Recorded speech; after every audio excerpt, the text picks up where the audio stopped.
Primeiro, boa tarde, muito obrigado pela presença de vocês. Essa é a primeira ocupação literária da Miolo Mole.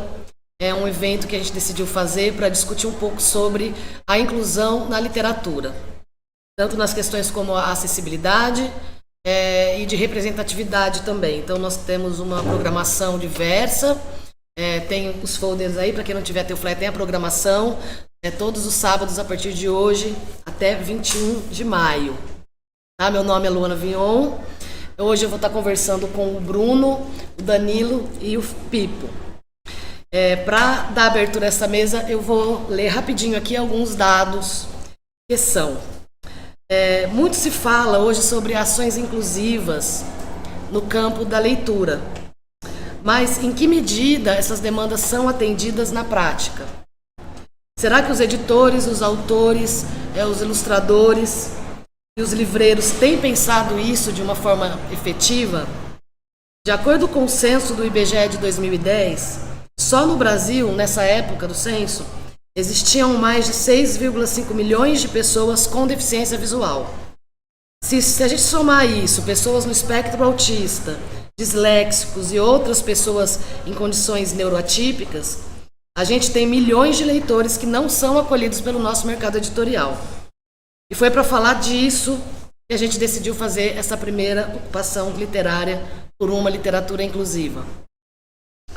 No bate-papo de hoje, que é por uma literatura acessível, a gente vai falar sobre esses leitores que normalmente não são atendidos pelos livros convencionais e pelos eventos literários. Então, para que vocês conheçam melhor nossos convidados, eu vou ler rapidamente aqui uma mini bio de cada um. O Bruno Grossi BG é mineiro, nasceu em Belo Horizonte em 79. Hoje mora em São João del Rei, em Minas Gerais. É graduado em comunicação pela UniBH, pós-graduado em processos criativos, em palavra e imagem pela PUC Minas e tem especializações, entre elas em arte-terapia, avaliação do desenho infantil. Ele faz histórias.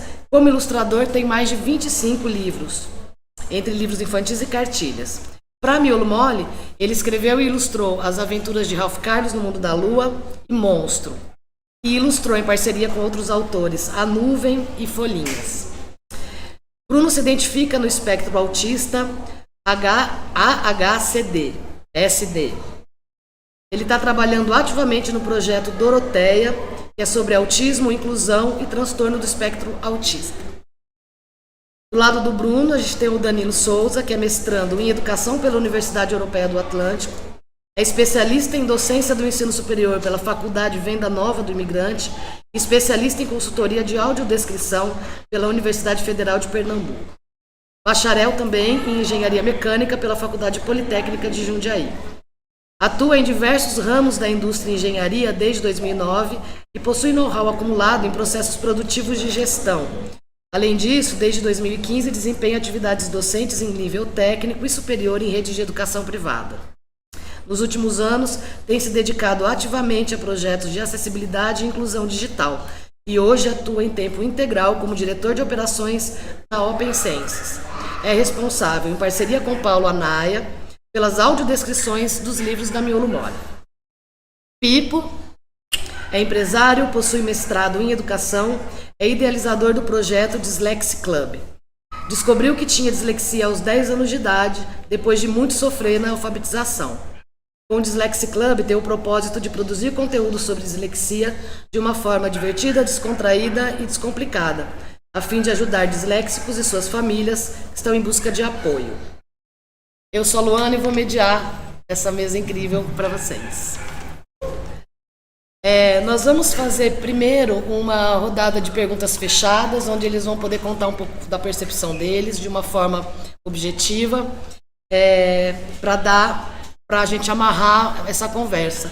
E na sequência, a gente vai abrir para ter um bate-papo com vocês, para vocês perguntarem ou contarem alguma coisa sobre a experiência de vocês. E vamos lá. Eu vou fazer perguntas gerais e eu acho que poderia a gente seguir essa sequência aqui. Primeiro o Bruno, depois o Danilo e o Pipo falando sobre essas questões pontuais. Tá bom, a primeira pergunta que a gente se coloca é: que leitores são esses? Quando a gente fala de leitores atípicos, pessoas com condições neuroatípicas, do que a gente está falando, né? Como cada um de vocês se descreve dentro dessa temática e qual é o seu lugar na literatura, seja como leitor, como consumidor ou como produtor de conteúdo de literatura. Primeiro, gostaria de agradecer por estar aqui. E quanto a esse leitor atípico, né? Não só os leitores autistas, mas como todos os outros que não têm acesso à literatura, eles estão com essa dificuldade e à margem, né, da literatura. Mas como eu estou muito envolvido com essa parte do transtorno do espectro autista, a gente vê uma dificuldade porque cada indivíduo tem suas dificuldades dentro do espectro. Então, muitas vezes, tem leitores, né? Tem crianças que têm dificuldade de leitura, tem crianças que não conseguem acompanhar na escola e muitas vezes os professores obrigam a ler, obrigam a fazer certas atividades e não entendem a cabeça de cada indivíduo. Então, essa é uma dificuldade que pode traumatizar uma criança e ele vir a não ser um leitor mais no futuro, né? E por outro lado, tem autistas com altas habilidades, superdotação, que aprendem muito rápido e durante os ensinos eles não têm muita paciência de ficar na sala. E isso acaba dificultando também o desempenho dos professores no ensinamento. E eu acho que um dos problemas é o tipo de literatura que é apresentado. Às vezes tem um tipo de literatura que não é de fácil entendimento ou a própria linguagem, e eu acho que isso exclui muita gente, muitos leitores. Então, a gente tendo uma visão individual mesmo dos leitores, a gente pode indicar livros com uma certa linguagem que é acessível para todo mundo, assim. Danilo? Eu estava colando a pergunta. Boa tarde a todos. Primeiro, obrigado pelo convite. Eu estou um pouquinho nervoso, mas acho que vai passar. Eu estou aqui para falar um pouco, né?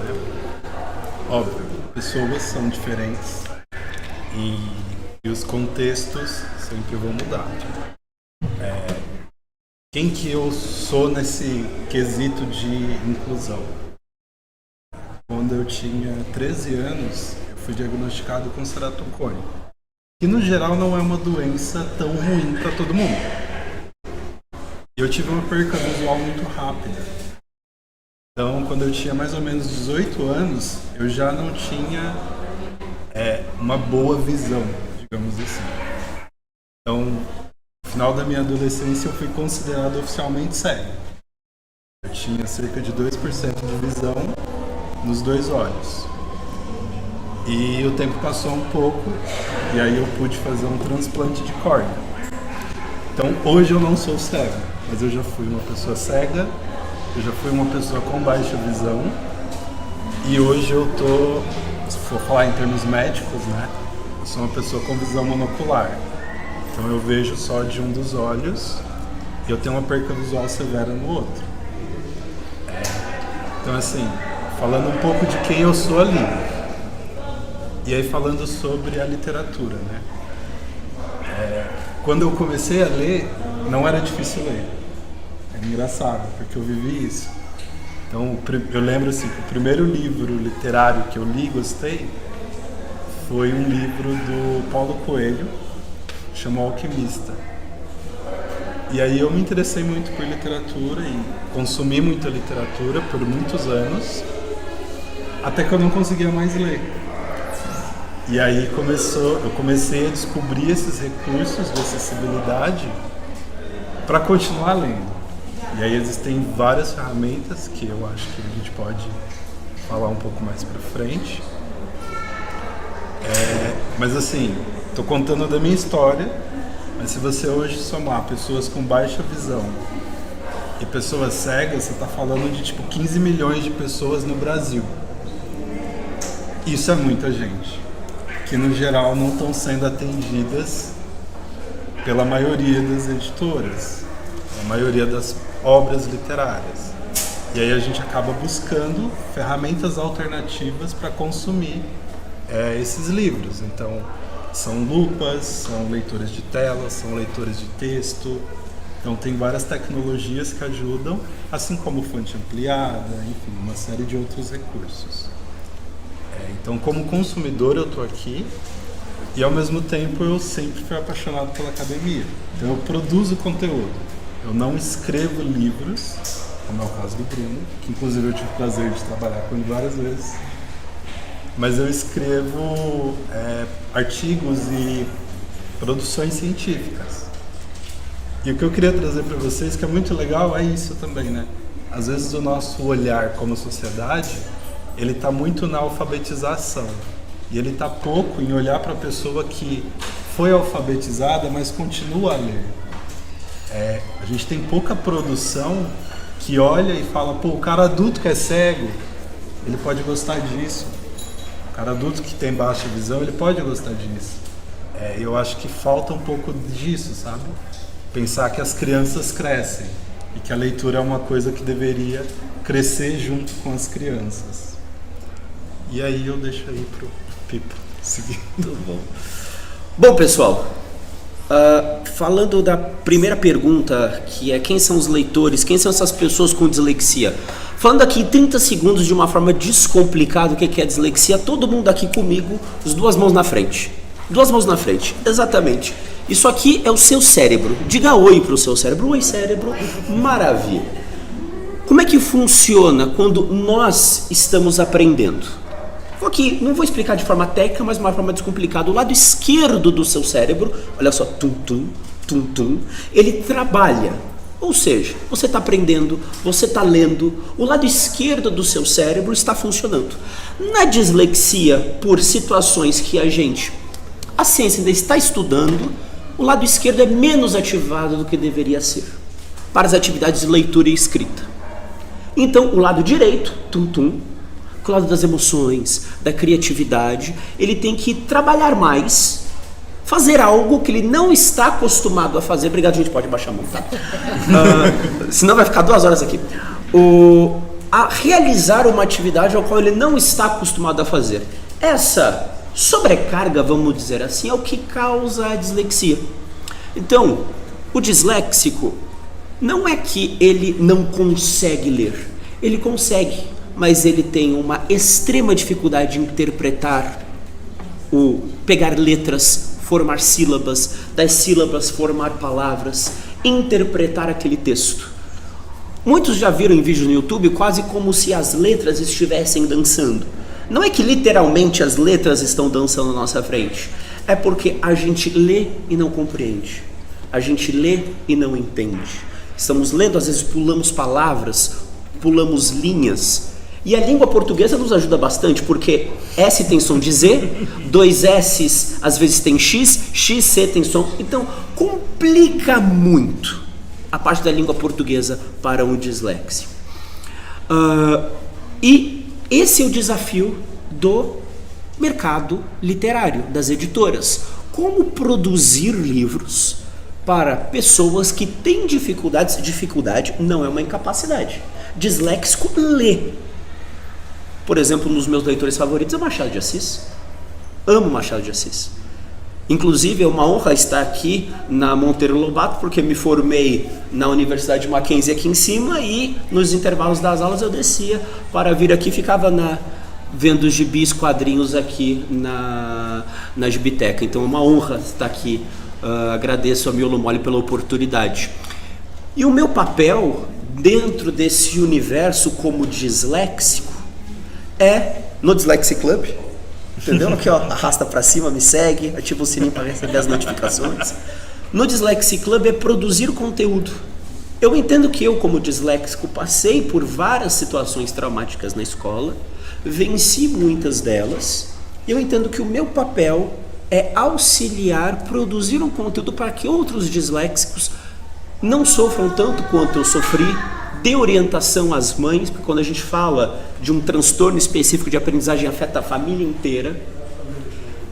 E eu entendo que esse é meu papel no Dyslexic Club, produzir um conteúdo que auxilie os disléxicos a se entenderem melhor, como eles podem estudar melhor, como eles podem aprender melhor e eles se verem como pessoas capazes de aprender, de evoluir, de se desenvolver. E é isso. Muito bom. Faltando 5 segundos. Olha!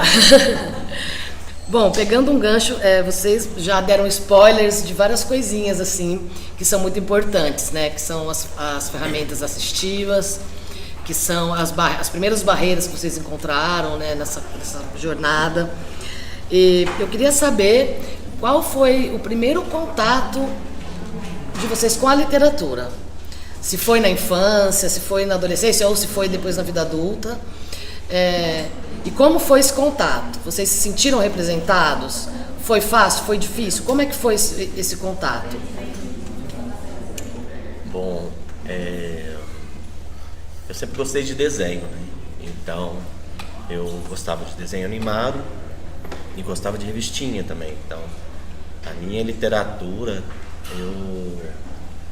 eu gostava muito dessa literatura de gibis, mas eu tinha um vício que era ler livros de história e decorar os alfabetos, fenício, egípcio, hebraico, etc. Então, algumas literaturas não eram muito interessantes para mim. Eu gostava dessas coisas mais de ufologia, arqueologia, isso sempre me intrigou desde pequeno.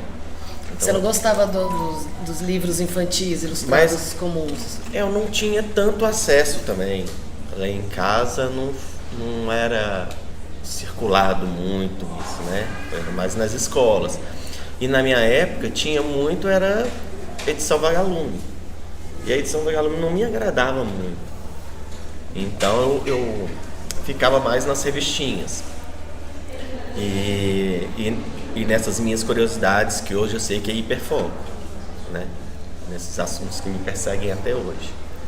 Mas eu vejo essa dificuldade também para as crianças que não se interessam com tal tipo de literatura. Às vezes eles dão esses livros que não são interessantes e às vezes são demorados. Então, se a gente arrumar, no caso, né, literatura infantil, umas literaturas infantis mais inteligentes e mais interessantes, eu acho que pode segurar mais essas pessoas que não têm tanto interesse em ler um texto corrido, né? Um texto mais denso. Não é ninguém que consegue ler assim, Machado de Assis, e gostar tanto, né? Porque é difícil. Mas o meu contato eu acho que é mais dessa parte lúdica, porque eu sou muito visual.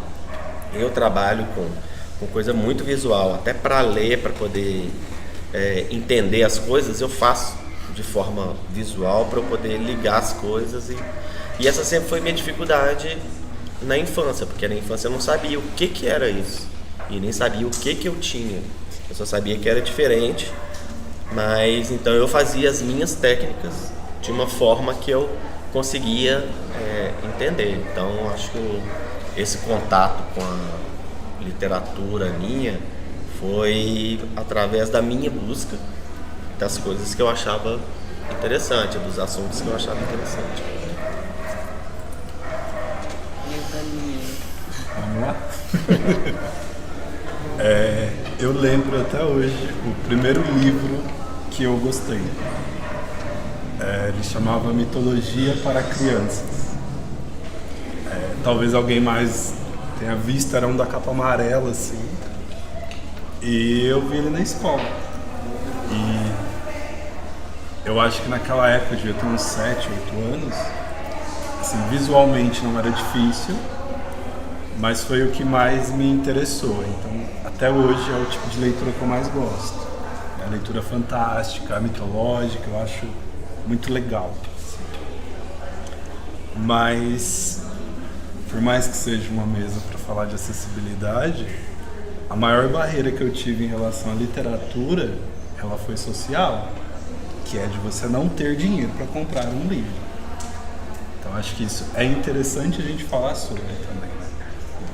Assim, quando eu era criança a gente não tinha essa grana, tá? E também não era cultural.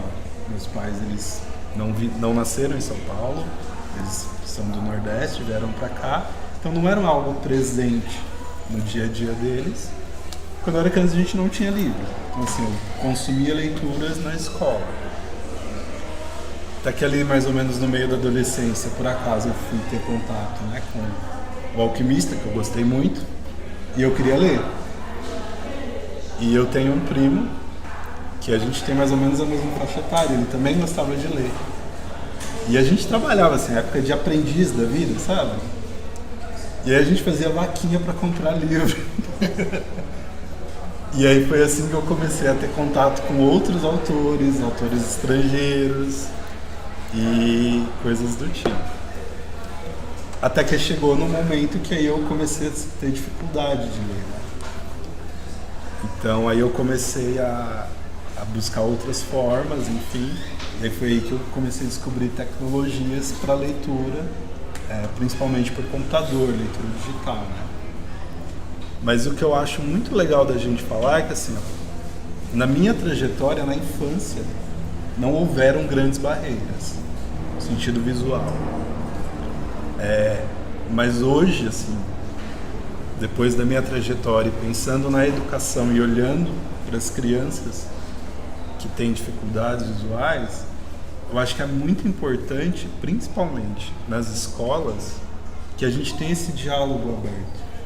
Para você entender, por exemplo, que uma criança que tem baixa visão, cara, ela não vai ler um livro de 200 páginas em um dia, sabe? Porque é muito cansativo.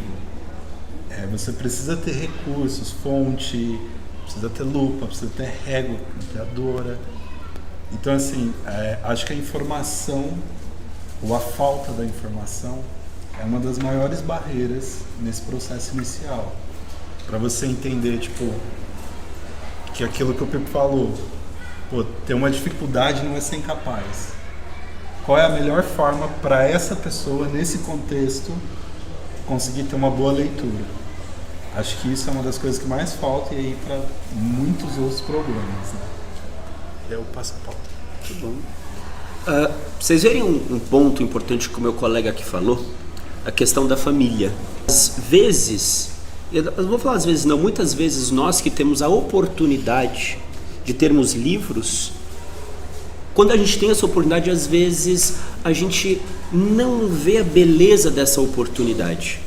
A beleza que eu digo a primeira barreira que eu tive quando criança foi, não é nem barreira, mas que me ajudou a vencer essa primeira barreira foi quando eu vi a minha mãe. Minha mãe é uma leitora voraz, minha mãe lia muitos livros, lê muitos livros até hoje, gosta de leitura. E eu, como disléxico, que tinha dificuldades de leitura na escola, lia, não entendia, não conseguia ler, enfim. Eu olhava para minha mãe e eu falava assim, um dia eu vou ler tanto quanto a minha mãe. Um dia eu vou conseguir ler tanto quanto a minha mãe. Ser exemplo, principalmente em casa, para as pessoas de casa, é muito importante. O meu colega que falou de uma situação que ele não teve, mas com certeza ele, depois que cresceu, ele pôde ser exemplo na casa dele e para os pais dele. E para o meu filho. E para o seu filho. Então, para vocês verem, pessoal, a primeira forma de se vencer uma barreira na leitura é através do exemplo. Você quer que o seu filho, sobrinho, neto, alguém mais novo da sua casa, irmão mais novo, leia, esta pessoa te vê lendo. Uma coisa é quando a gente fala para alguém mais novo, leia. Outra coisa é quando ele nos vê lendo. A palavra tem poder, mas o exemplo arrasta.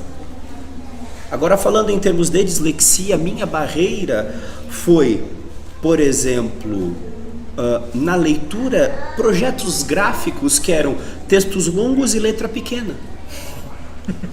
Até para um dislexo é complicado. A tipografia das letras. Times New Roman 11 com espaçamento simples não funciona para um dislexo. Letra muito pequena. Então, para onde comecei a ir? Pelos gibis, histórias em quadrinhos, Sítio do Pica-Pau Amarelo, Turma da Mônica. Conforme o tempo foi passando, minha mãe me deu literatura baseada nos temas que eu mais gostava. Então já me ajudou a vencer uma barreira, a ver que a leitura, ela não é chata, ela é gostosa. E na próxima pergunta eu vou responder como é que eu li Disléxico, li Machado de Assis inteiro. Muito bom. Basicamente, só finalizando aqui a minha fala, basicamente a barreira para um disléxico é o visual.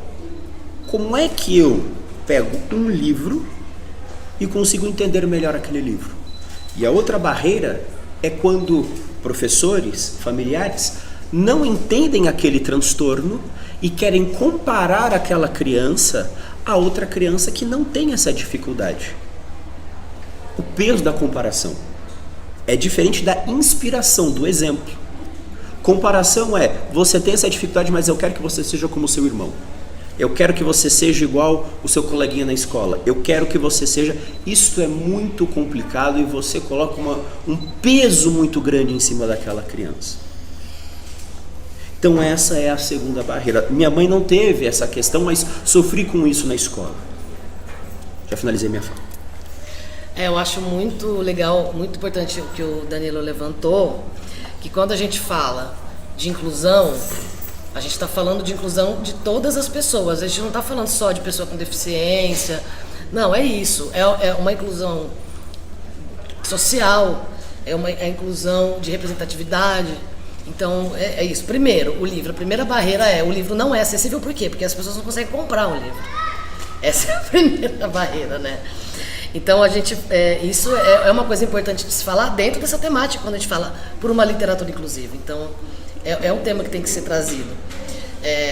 E a questão também da representatividade, né? Qual o tipo de literatura que essa criança ela se vê retratada ou reflete os desejos, as vontades do que ela quer consumir, né? Uma criança que vive numa situação de vulnerabilidade, de violência, ela pega um livro de todo mundo super feliz, com papai e mamãe, café da manhã, ela fica com raiva dessa literatura. Porque aquilo para ela traz um gatilho mesmo, uma dor. Minha vida não é assim, nunca vai ser. E algumas vezes ela vai rejeitar essa literatura e ficar com raiva, porque ela acha que aquilo não é para ela, nunca vai ser. Então já vem uma coisa de rejeição, porque ela não está sendo incluída. Porque existe alguns tabus ainda dentro da literatura infantil que você não pode falar sobre dificuldades, sobre medos, sobre pobreza, sobre os cenários mesmo. São raros os livros que se passam em comunidades.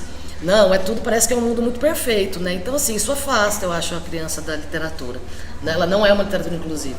E isso, eu acho que está mudando um pouco, né? Tem muitas editoras bacanas que estão produzindo esse tipo de material, mas ainda falta um pouquinho, né? Pra gente ter um bom acervo, assim, que realmente a gente possa dizer que representa.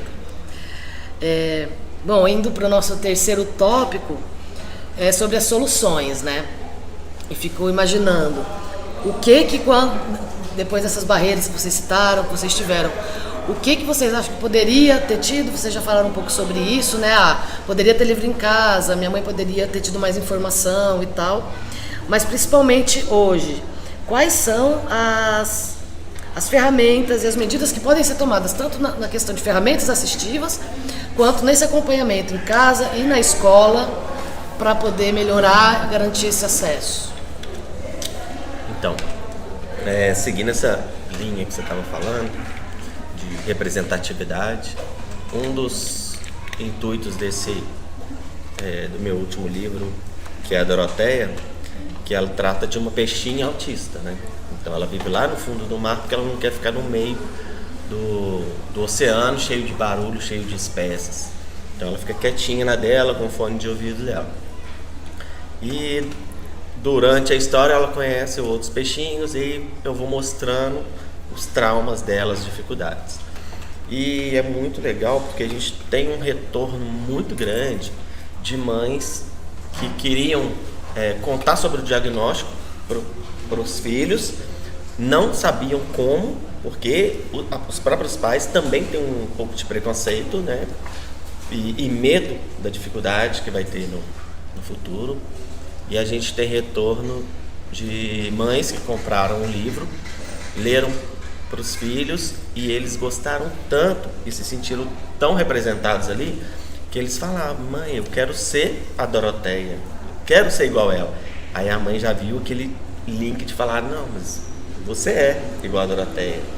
A Doroteia é autista, você é autista também.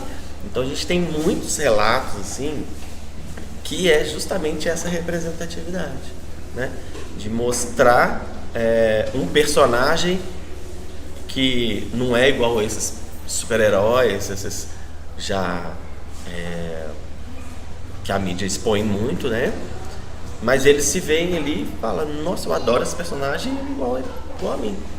Então eu acho isso muito importante, e por ter passado também por algumas editoras, igual a Miolo Mole, vocês fazendo audiodescrição, audionarração, a gente vê que é muito importante ter isso.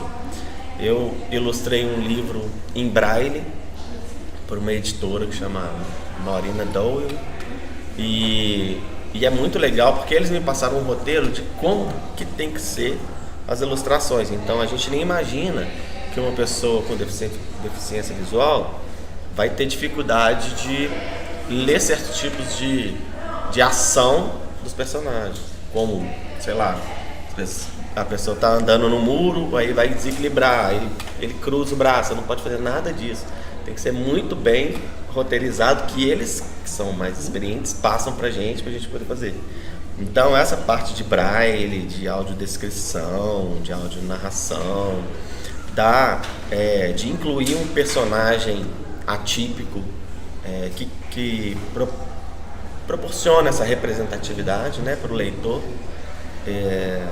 eu acho assim, muito importante, e isso que tem que crescer cada vez mais, ir para as escolas, porque eu acho que lá que eles vão aprender muito e vão fazer essa percepção de que o amiguinho é de um jeito, ele é de outro, o outro amiguinho é de outro, e todos têm que se respeitar, né? Todos têm que aceitar o jeito do outro e ser amigos aí. Acho que a gente pode até emendar a última questão que a gente tinha bolado de falar, que é sobre iniciativas que merecem destaque. Você citou aqui o Instituto Dorina. Uhum. Tem mais alguma outra editora ou instituição que atua, que tem iniciativas desse tipo? Olha, eu não sei, eu só conheço a Dorina, né, que faz livros em braille, que é especial para pessoas com deficiência visual. E trabalhei com vocês com essa parte de audiodescrição e audionarração.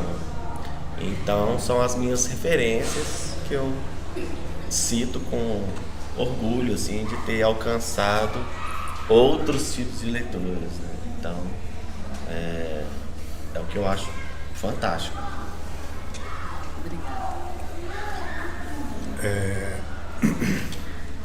Vou começar do final. Tá bom, fica à vontade. Porque eu acho mó legal fazer isso. Eu acho que é legal a gente perceber que, assim, existem iniciativas pensadas que impactam o leitor. É o caso da editora Miolo Mole, que a gente tá ali junto. É o caso da Dorina. É o caso do Laramara.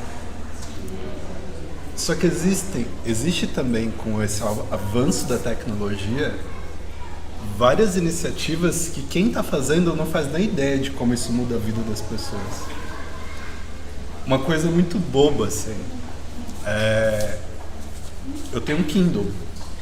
E o Kindle suporta o livro em um formato que permite que a fonte seja ampliada. Ah, isso é bom. E assim, tipo, o cara que inventou isso, ele não tinha a menor ideia de como isso ia mudar a minha vida. Mas tá lá, sabe? Muito provavelmente, eu não sei a história, como nasceu um audiolivro. Mas, cara, isso muda muito a vida de quem tá escutando, sabe? Tipo, no lugar de ter que me esforçar ali ou ter que escutar uma voz mecânica, eu posso só escutar um audiolivro. Então, assim, tem essas ações direcionadas, mas eu acho que um dos maiores marcos é esse, o avanço da tecnologia. E como ele melhora, e aí eu vou para a pergunta anterior, né? O que eu tinha antes. Porque antes você tinha tipo uma restrição de informação. Normalmente você tinha a informação muito centralizada. Você quer ler um livro, você vai ter que ir numa biblioteca. E a biblioteca vai ter que ter o livro que você quer ler. Só que o livro que você quer ler, que está na biblioteca da cidade, ele não tem fonte ampliada. E aí, o que você faz? Você não lê. Tipo, você conversa com alguém que leu, tenta pegar informação. Então, assim, antes eu acho que tinha muito isso. E o que eu acho, do fundo do meu coraçãozinho, que muda tudo, não é só essas ações, são as pessoas. Então, assim, você quer mudar um cenário, cara, inclua pessoas fora dos corpos padrão nos lugares. Isso vai mudar o cenário. Porque se você está numa editora, e essa editora não está, de repente, pensando sobre acessibilidade, mas você tem uma pessoa que é atípica na equipe, ela vai falar, essa letra aí não rola. O Times New Roman tamanho 11 não vai sair daqui, mano. Porque ninguém vai conseguir ler. Então, assim, eu vejo que incluir pessoas nos processos de criação dos conteúdos e incluir pessoas mais, indo para além, que são diferentes, porque todo mundo é diferente, mas assim, conseguir entender que, se você tem uma pessoa que é cega na equipe que está diagramando um livro, ele vai ser diferente. Ele vai te dizer o que faz ou não sentido ali. E assim, a gente costuma falar, o que é inclusivo, o que é acessível, ele não é bom para um grupo em específico, ele é bom para todo mundo, cara. Vai ser mais fácil a vida de todo mundo se ele atende esses grupos, sabe? Então, assim, eu acho que, e aí é o que eu volto a falar, a tecnologia está avançando? Tá. Melhorou muito? Sim. O que eu acho que falta para a gente poder sustentar, tanto socialmente, quanto em representatividade, quanto em processos, passar a focar na inclusão das pessoas. Como é que eu faço para ter um autor negro se eu não tenho nenhum? Tu vai numa comunidade, você vai encontrar um monte de gente negra, e tem um monte de gente negra lá que tá querendo escrever, cara. Dá uma oportunidade para esse cara escrever, e aí você começa a mudar esses cenários.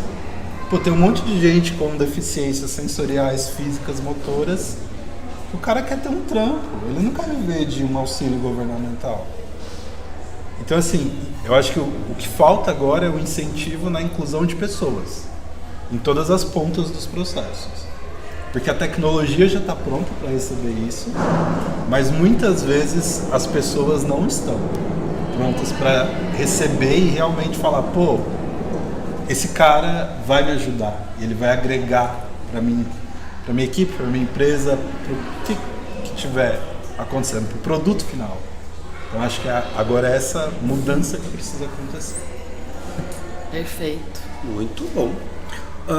Dentro do meu cenário da dislexia, algumas soluções que foram muito úteis e são muito úteis. Primeiro ponto, respeitar o tempo de aprendizagem daquele aluno com dislexia. Vou aqui fazer uma comparação. Sou professor, professor ama fazer comparação.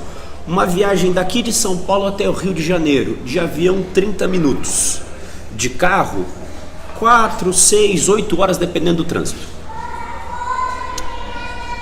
Nós disléxicos somos como essa viagem de carro. A gente nunca vai viajar tão rápido quanto o avião. No avião lê-se pessoas sem dislexia. Mesmo eu não lendo ou viajando tão rápido, eu ainda posso curtir a viagem. Eu ainda posso curtir a paisagem que eu estou vendo. Posso escolher o tipo de carro que eu quero usar. O ponto é respeitar os tipos, as excentricidades, como dizer, a dislexia daquele estudante ou a situação, a dificuldade daquele estudante. Porque pega-se um aluno com um transtorno específico de aprendizagem e querem que ele aprenda na mesma velocidade que os outros estudantes. Ele não vai aprender. Aí o disléxico fica com aquilo na mente: eu não consigo aprender. Sim, você consegue. Você apenas demora mais para aprender, mas você consegue aprender. Então o primeiro ponto é respeitar o tempo de aprendizagem daquele aluno. Segundo ponto é as escolas, quando eu digo escolas em âmbito geral, tá? Estarem mais preparadas, saberem como lidar com os mais diversos tipos de diversidades que existem lá dentro e fazerem adaptações necessárias. Uma que merece ser citada é que, por exemplo, o colégio Mackenzie aqui em cima, eles têm uma orientação pedagógica só para inclusão. Eles têm uma coordenação pedagógica específica para inclusão. Então, se você tem qualquer condição que seja, eles se viram para você ser incluído no processo de ensino-aprendizagem. Isso é muito bom. E eu me senti incluído na época que eu estudava lá. Aí, indo para a parte do Machado de Assis, do Dom Casmurro, encontrei-me com um professor que era um professor que ele sabia lidar com essas diversidades dentro da sala de aula. Certa vez ele virou para mim e falou assim: ô Pipo, você sabia que existe um caso policial que nunca foi resolvido? Qual, professor? Capitu. Até hoje ninguém sabe se ela traiu ou não Bentinho. Como assim? Ele começou a instigar a minha curiosidade. E instiga. Eu olhei pra minha mãe, tinha 15 anos. Mãe, compra pra mim Machado de Assis, Dom Casmurro. Ela falou: o quê? Minha mãe ficou assim, olhando arregalado, comprou o livro, recebi o livro, li o primeiro capítulo. Então, professor, traiu ou não traiu? Lê o segundo capítulo. Comecei a ler, traiu ou não traiu? Quando eu vi, eu li o livro inteiro. Eu não descobri se traiu ou não traiu, fato. Mas eu li o livro inteiro, na minha velocidade, no meu tempo, com um professor tendo esse diálogo comigo, este auxílio comigo. Vamos fazer aqui um paralelo. Harry Potter. Todo mundo conhece Harry Potter, ainda que não tenha lido a obra, conhece. Ou porque viu os filmes, ou porque ouviu podcast na internet, ou porque viu o vídeo no YouTube. Alguma coisa da obra você conhece. Por quê? Porque tem tudo, perceba, toda uma amplitude de conteúdo. Então, para uma pessoa disléxica aprender, imagine essa amplitude de conteúdo. Quando eu, e aqui, finalizando aqui a minha fala, minha mãe, vou traçar esse paralelo, minha mãe, quando eu não ia bem nas provas, minha mãe me dava, entre aspas, castigos criativos. O que são esses castigos criativos? Antigamente, eu sou dos anos 90, começo dos anos 2000, minha mãe ia na banca de jornal, pegava aquelas revistas com a programação da televisão e falava assim: meu filho, na TV Cultura vai ter um documentário da prova que você não foi bem. Assiste e me conta o que você aprendeu. E eu ia lá, sentado lá na TV Cultura, depois do Castelo Rá-Tim-Bum, passava o documentário. Então, mãe, foi assim, assado. Então perceba, cada pessoa aprende de um jeito. Se o conteúdo que eu estava tendo na escola não conseguia gravar na mente, minha mãe me conectava com um documentário. Não só me conectava com o documentário, pedia para eu explicar para ela. Porque é incrível, quando a gente ensina alguém, nós também estamos aprendendo. Então ela pedia para eu falar. Então eu estava treinando a minha fala, minha oratória, minha comunicação. Aí, muito bem. Aí depois minha mãe ia e fazia um outro conteúdo. Esse era o castigo criativo. Ao invés de me deixar trancado no quarto olhando para a parede, minha mãe me colocava bons conteúdos para eu ver, bons conteúdos para eu me refinar, e ela pensava: Se dessa forma ele não está aprendendo, vamos achar uma outra forma para ele aprender. Então, boas ações que eu acho que merecem ser ditas aqui, finalizando aqui minha fala, é respeitar o tempo de aprendizagem daquele aluno com um transtorno específico de aprendizagem. Segundo, profissionais mais capacitados para saber lidar com as mais diversas situações dentro da sala de aula. Você pode receber um aluno disléxico, com TDAH, com autismo, baixa visão. E também outra situação que também citando aqui, audiolivros me ajudaram bastante. É isso. Obrigado. Perfeito. Bom, gente, alguém quer fazer alguma pergunta? Estamos aqui para falar mais sobre isso. Pode falar.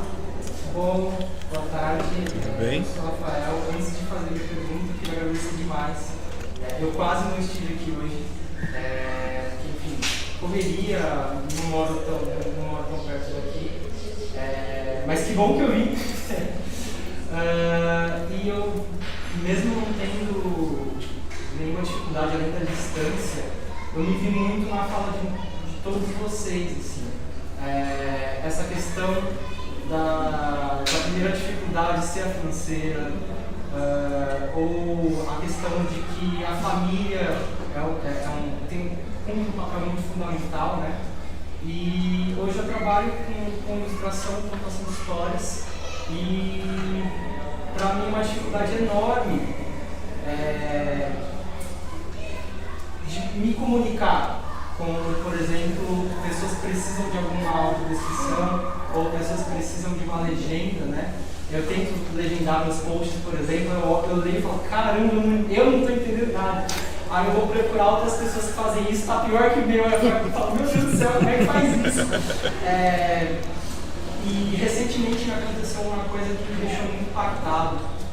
Atualmente eu moro num local que não faço acesso ao metrô. E moro num predinho, né? E um dos Elevadores? Porteiro, desculpa. O porteiro, ele descobriu que eu trabalho com arte, né? E ele falou, que legal, tal. Sabia que eu nunca fui no teatro? Ele falou assim pra mim, por quê, né, tal. Ele falou, eu nunca levei minha família porque eu não tenho roupa. Então, ainda hoje, a falta de acesso, ela tá muito ligada a isso, né? E isso me deixa, com todo respeito, muito puto. E a minha pergunta, ela se volta, na verdade, para quem faz. Na opinião de vocês, o que é importante frisar, ou o que é importante para a pessoa que faz, que produz algo, o que é importante para que esse acesso de fato aconteça, né? Porque tem muita informação no centro da cidade, então essas informações não são descentralizadas, ou não são de fácil acesso a pessoas que possuem algum tipo de deficiência. Então, como que a gente, enquanto fazedor de coisas, pode incluir essas pessoas, às vezes até encontrar outras pessoas que fazem também, que estão nesses tipos de espera? Por favor. Então, eu acho que a primeira coisa é você mostrar, né? Faz do jeito que você conseguir, com as ferramentas que você tem, e mostra. Se você for fazer para vender, a internet está aí, ótimo, todo mundo tem acesso à internet, quase, né? Todo mundo, por mais baixo que seja o poder aquisitivo, acaba que tem um telefone ali. Então coloca nas redes sociais, se tiver que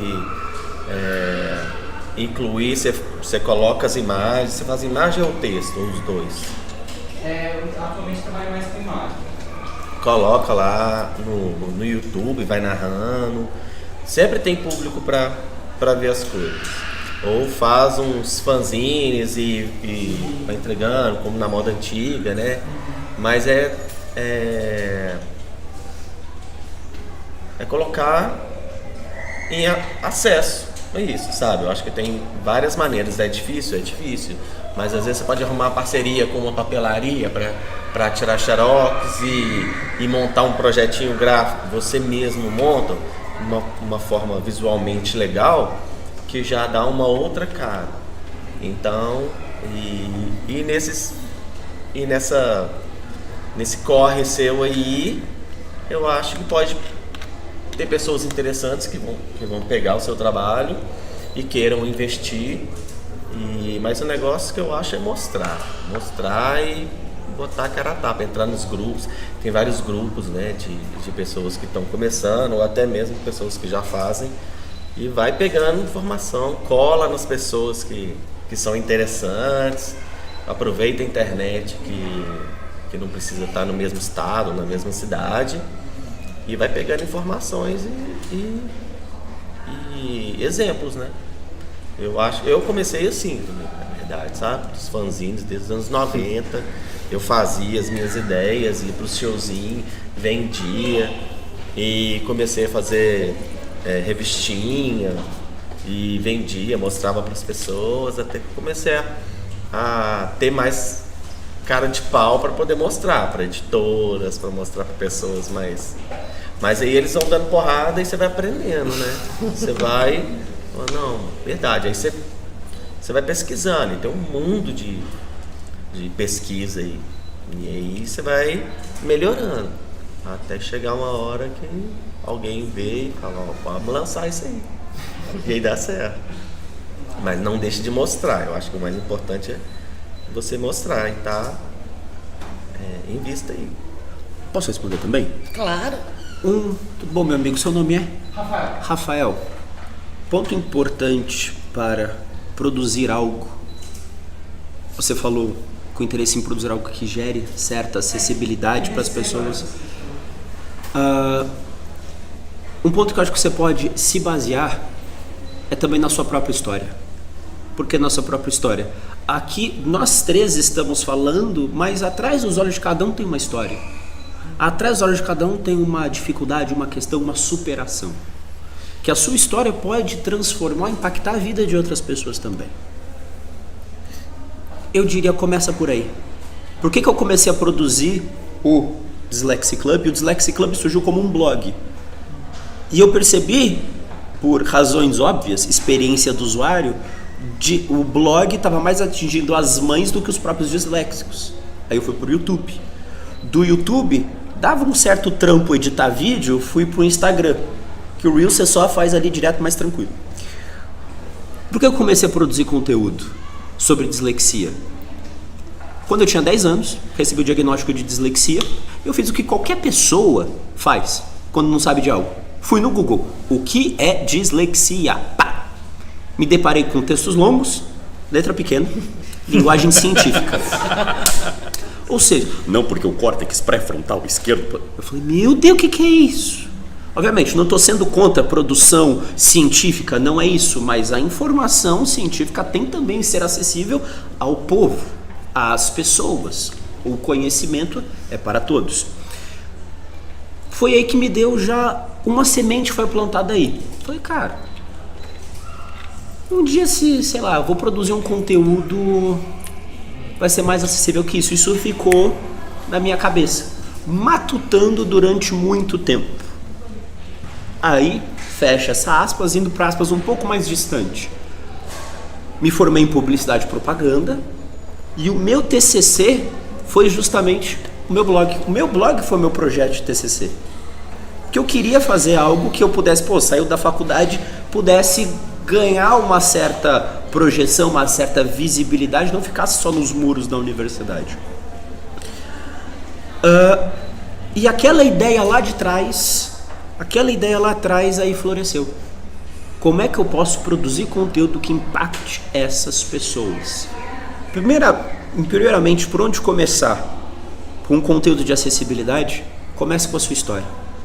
Comece com você. Que dificuldades você passou, que hoje você superou para ajudar quem está onde você saiu? Segundo, que formato pode ser feito para agradar mais essas pessoas, que engaje, que transforme essas pessoas? Por exemplo, aqui o logo do Dyslexia Club, dislexia, a galera pensa que é um cérebro. Por que é uma peça de quebra-cabeça com raio no meio? Quando você coloca, às vezes você tem um conteúdo, um conhecimento que às vezes está meio turvo ali, você coloca a última peça do quebra-cabeça, você vê beleza. Que é a informação que os disléxicos precisam. E é um raio para ser uma bateria, porque eu prometi para mim mesmo que todo aquele disléxico que se conecte com o meu conteúdo saia transformado, saia um pouco melhor do que antes tivesse visto algum conteúdo meu. Então, pense primeiro em relação à sua história, em relação ao que você viveu. A sua história é muito rica. Mesmo não te conhecendo, a sua história, a sua vivência é muito rica. Comece por aí. E segundo, comece testando formatos. Teste formatos. Vídeo, texto, imagem. Divirta-se. E, literalmente, brinque. Divirta-se produzindo conteúdo. Quando você encontrar os primeiros comentários de, pô, o seu conteúdo me ajudou de alguma forma, isso vai ser um estímulo para você produzir cada vez mais. E quando você produz cada vez mais, aí vem parcerias, vem patrocínios, vem um monte de coisa que podem surgir. Mas o primeiro passo que eu digo, começa com a sua história, que é o ponto mais transformador que pode ter. É isso. Pode falar. Oi. Tudo bom? Tudo bem? Tentar falar aqui se já foi. Meu nome é Fabiana, eu trabalho na área cultural, vim aqui a convite do Bruno. A gente está fazendo um projeto junto de aceleração lá do Sebrae. Eu queria falar sobre 3 pontos. Sobre o que você falou de respeitar o tempo, né, de crianças que têm dificuldades. A gente vive numa sociedade que não respeita o tempo de nenhuma criança. Né? Até as que não têm dificuldade, né, não respeitam. Então, a gente construiu, né, todo um ambiente, uma sociedade que não respeita o tempo da criança. A gente quer que a criança seja como um adulto, né? Então, você vê, sei lá, o farol, né, o semáforo de pedestre. Ele dura 5 segundos. Uma criança não atravessa em 5 segundos, tá? Então, você tem que correr com ela ou botar no colo. Coisinhas assim, né? A calçada é super difícil andar com carrinho, andar com... Enfim, então tem muitas coisas ainda para evoluir. E eu fico imaginando, se a gente não evolui naquele pedaço da sociedade que a gente chama de produtivo, né? Imagina para chegar nas pessoas com mais dificuldade. Então, assim, é um caminho muito longo, muito difícil. Todo mundo precisa ficar atento. Outra questão que eu queria só fazer um pedido quando a gente fala em informação chegar nas mães, vamos falar em pais. As mães não são responsáveis sozinhas pelas criações e pela educação e pela ajuda às crianças, principalmente num país que tem 11 milhões de mães solo, incluindo eu. E a gente sabe o quanto é difícil ter carreira, ter filho. Então, assim, somos pais.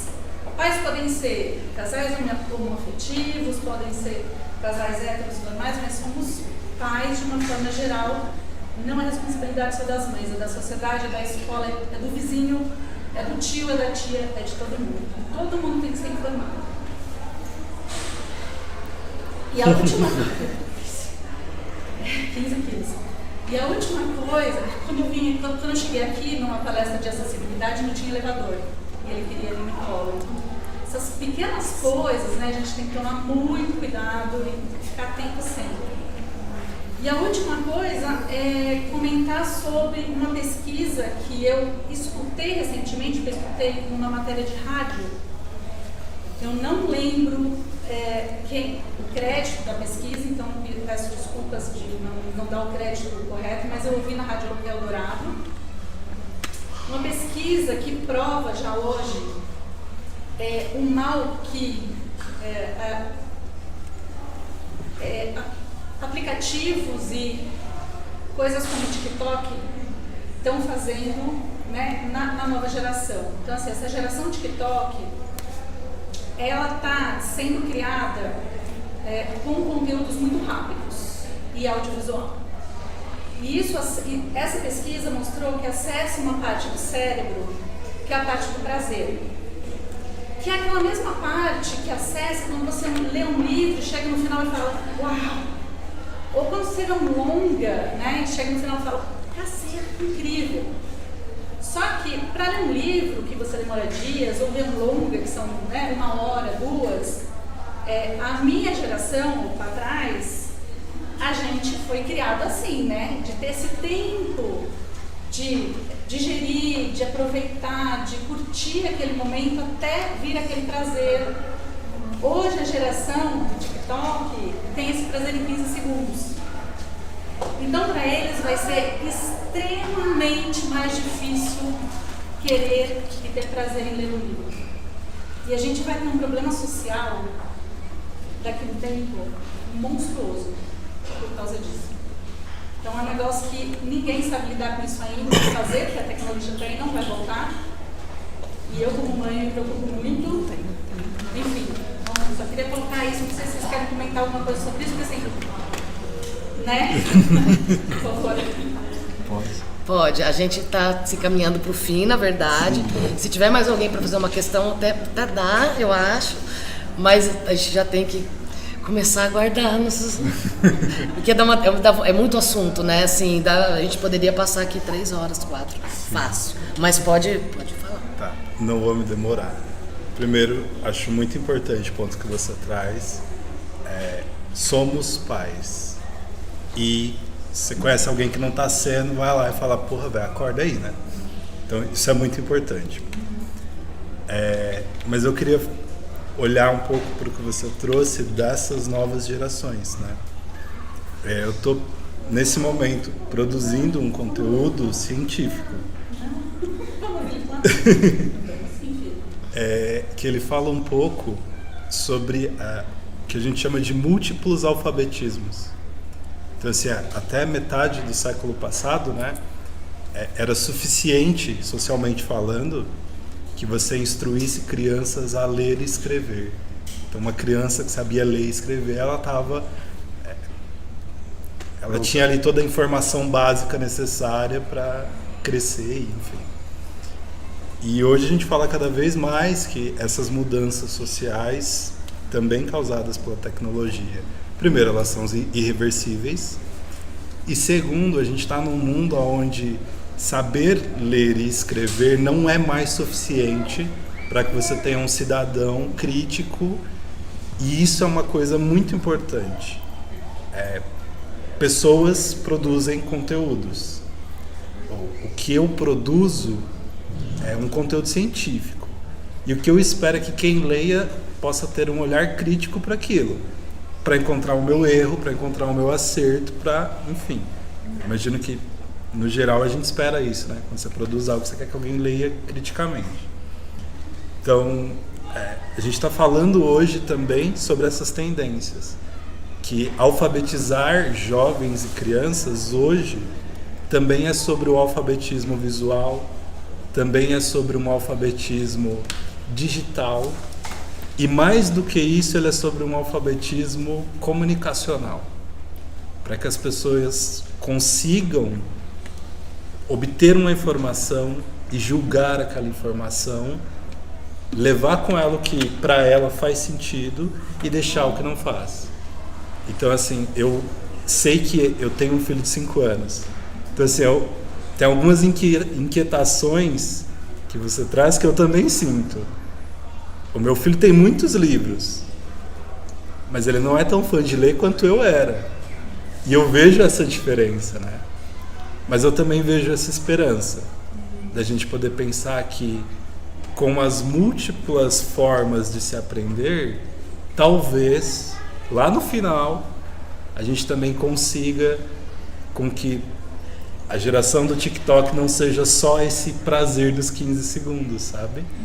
Mas assim, é incerto e é uma coisa que está sendo construída, né? Aonde vai acabar, não faço ideia. Espero que dê bom. E tem uma parte boa da tecnologia. Uma vez a gente fez uma palestra no evento que eu faço, que é sobre música. E aí estavam falando sobre as assistentes virtuais, né? Tipo Alexa, Google Assistente e tal. E tinha uma garota com deficiência, ela era paralisada daqui para baixo. Então ela dizia que antes ela conseguia pedir para alguém, se ela quisesse ouvir uma música, ela conseguia pedir para alguém colocar o disco, o CD para ela ouvir. Tudo bem, ela tinha acesso à música. Só que a Alexa deu para ela autonomia. Ela não precisa mais pedir para ninguém. Então a tecnologia tem uma parte muito boa, né? Mas tem esse uso que vai causar transformações profundas, assim. Então a gente vai, enfim, não sei nem o que esperar, assim, Mas eu acho que não é nem essa geração TikTok, sabe? Eu acho que a gente, hoje em dia, a leitura ela é muito rápida.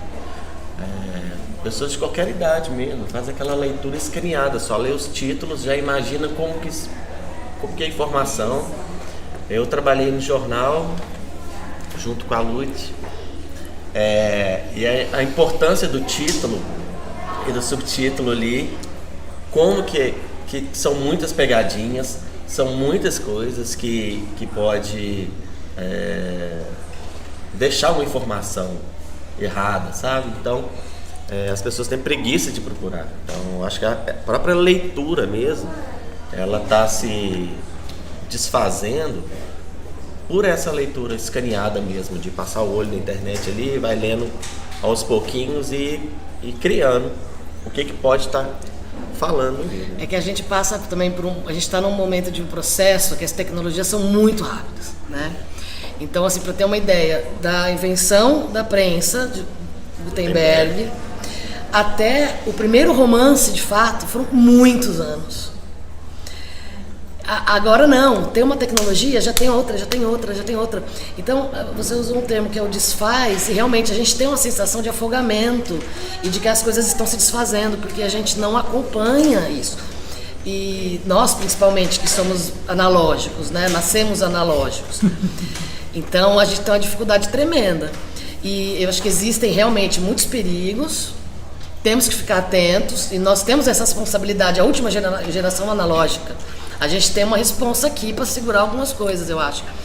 Mas também, por outro lado, a gente tem que soltar e confiar um pouco no andar das coisas, né? De como as linguagens vão se adaptando, vão se recriando, e a coisa vai acontecer. Eu acho que nunca a gente vai deixar de ler, porque a gente nunca vai deixar de precisar de histórias, né? O ser humano precisa de história para colar uma pecinha na outra, para que as coisas façam sentido, né? As religiões é o quê? Uma história. A Bíblia é o quê? É uma história. O Sutra do Diamante é uma história. Tudo é uma história. A gente precisa de história para dar sentido para a vida. E aí a gente está reinventando, eu acho, nesse momento, o jeito de contar essas histórias, né? E temos armadilhas aí no meio do caminho, acho que a gente precisa pensar junto, quem é da educação, pensar desse lado, quem é da produção editorial, quem é o consumidor, a gente tem que ir juntando as pecinhas e pensando sobre isso, né? Porque é maravilhoso mesmo esse Apresentar mundo. um bom trabalho, né? Bom, gente, a gente está chegando no final. Muito obrigada por vocês estarem aqui. Vocês querem divulgar suas redes sociais para o pessoal que está aqui? Vai Pipo, que é comunicador. Pessoal, Dyslexy Club tem YouTube, tem blog, tem Instagram, quase todas as redes. Se vocês conhecem alguém com dislexia, ou uma mãe, um pai, uma família que tem um membro com dislexia, um professor que tem um aluno com dislexia, passem meu canal, entendeu? Passo um conteúdo de uma maneira simples, descontraída, descomplicada, com muita responsabilidade daquilo que eu estou falando, mas de uma forma divertida, de uma forma que o disléxico se sinta representado e ele se sinta como alguém importante, como alguém que é capaz. É isso. Dyslexy Club. Como a Luana mesmo falou, eu não sou lá muito de redes sociais, sou um pouco ermitão ainda, mas a gente tem, eu sou sócio de uma empresa, respondendo ali a pergunta até do amigo, existem algumas coisas que você pode fazer no tentativa e erro. O que eu te indico? Procura comunidades de pessoas que você quer incluir ou que se sintam incluídas. Mas no último caso, você vai precisar de um especialista no tema. Alguém que manja do rolê para fazer. Aí você chama a gente, que é Open Senses. Tem o nosso arroba lá no postzinho, no Instagram. Arroba Open Senses. E a gente trabalha especificamente com isso, com acessibilidade. Na nossa empresa, o foco são pessoas surdas e pessoas cegas, e o meio é o meio digital. Então existem outras empresas para outros meios e outros tipos de, vamos colocar, deficiências entre algumas aspas. Mas tem as redes, sigam lá. E qualquer dúvida, eu sou muito ativo no LinkedIn. Então pode me encontrar no LinkedIn e mandar um salve. Aqui no nosso catálogo, vou aproveitar e vou fazer uma propaganda aqui. O catálogo ele tem um pôster atrás, que é de um dos nossos livros, que foi ilustrado pelo Masanori, que está dentro do espectro autista. E ele que ilustrou o livro, ele é muito bacana. E aqui, nesse QR Code aqui, leva para um pedacinho de uma audiodescrição feita com consultoria do Danilo e feita pela Open Senses. Tem um pedacinho do livro Ralph Carlos, que é o livro do Bruno. Aí pode falar suas redes. Eu vou aproveitar e falar que eu tenho, né, um Instagram, um projeto que é a Peixinha Doroteia, e lá a gente passa muitas informações, mensagens e os meus trabalhos literários, que é @Peixinha Doroteia. Então lá tem o Ralph Carlos, lá tem a Doroteia e tem todos os amigos dela. Então só seguir @Peixinha Doroteia. Quem quiser adquirir também o livro Doroteia, o Bruno tá vendendo, autógrafo e tudo mais. Ralph Carlos também, lá na livraria da gente. Bom, gente, muito obrigada por vocês estarem aqui, muito importante, né? Sem vocês isso aqui não estaria acontecendo. Convido para os próximos sábados, a gente vai ter outras mesas falando sobre adaptação de clássicos literários para HQ e por uma literatura inclusiva para fechar no dia 21. Mas sábado que vem a gente tem a apresentação do seu menino. Pode falar. Oi? Não? Então espero vocês aqui sábado que vem. Eu queria agradecer imensamente a Biblioteca Monteiro Lobato por receber a gente aqui, pelo espaço lindo. Agradecer a Marta e a Bruna. A Secretaria da Pessoa com Deficiência, que disponibilizou pra gente as meninas ali com a tradução em Libras. Projeto Lendo na Praça, Mergulho Literário, Chil Produções, que é o pessoal que está fazendo a captação de vídeo aqui pra gente. Eureka Digital, que apoia a gente nessas iniciativas. E a livraria da gente, que está lá embaixo. Dê uma passada lá. Obrigada, gente. Boa tarde.